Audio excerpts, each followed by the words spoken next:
prosecuted multiple BMPs, BTRs, down the airfield, which you were here for earlier. Great. And then we've also prosecuted a convoy of BTRs with dealer 5-5. You're block 10 to 12, located just to the west of the airfield. Hello folks, I'm Jim Hanson, and welcome to the Free Fire Zone. Several more lone wolf Islamist jihadis have committed terrorist acts killing innocents. How many times have you heard that in the past decade? Well, maybe you haven't heard it in quite those terms if you got the news from our media.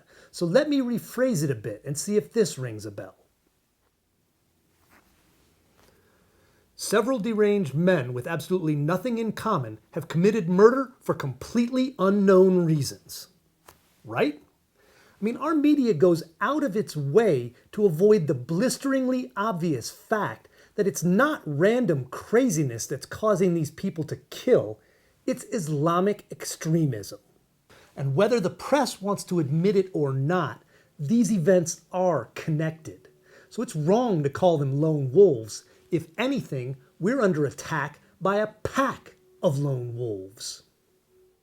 These are killers with a cause. And if it was some other cause, like, say, the Tea Party, our unbiased journalists would be blaring headlines about examining the root causes of right-wing extremism. But for some reason, Islam gets a pass. Why is that? You would think that killing civilians, oppressing and mutilating women, denying girls an education, and the single-minded pursuit of a global totalitarian religion would be something liberals would oppose. But they don't. And if anything, they're complicit in whitewashing Islamic terror. They cite a mythical backlash against Muslims, but the last time I checked, the only ones putting heads on pikes are these Islamists, and those heads belong to Christians and even other Muslims. At least the Canadian Prime Minister had the gumption to call the killing of Corporal Cirillo a terrorist act. Our president and his band of moral euphemizers refused to even do that. They called the wholesale slaughter of unarmed soldiers at Fort Hood by a man yelling Allahu Akbar workplace violence. That is a grotesque disservice to the troops who lost their lives and the truth. But such is the state of our republic that our leaders refuse to even name the enemy who has sworn himself to our destruction and does so screaming the name of his God.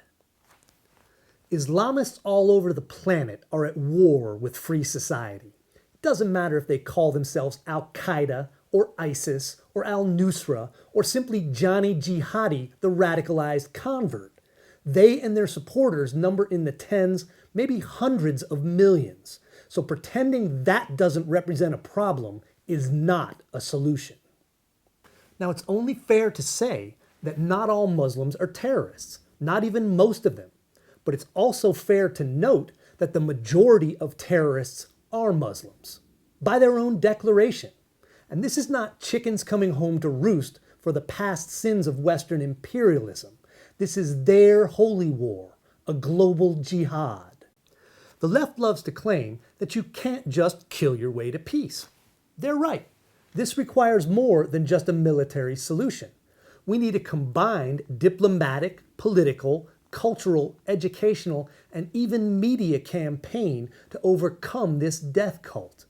But you also can't have peace if you refuse to name which particular band of savages is slaughtering civilians and setting fire to your civilization. They declared war on us. It's time for us to return the favor. I'm Jim Hanson, and you've been in the Free Fire Zone. We prosecuted multiple BMPs, BTRs, down the airfield, which you were here for earlier. Great. And then we've also prosecuted a convoy of BTRs with dealer 5-5.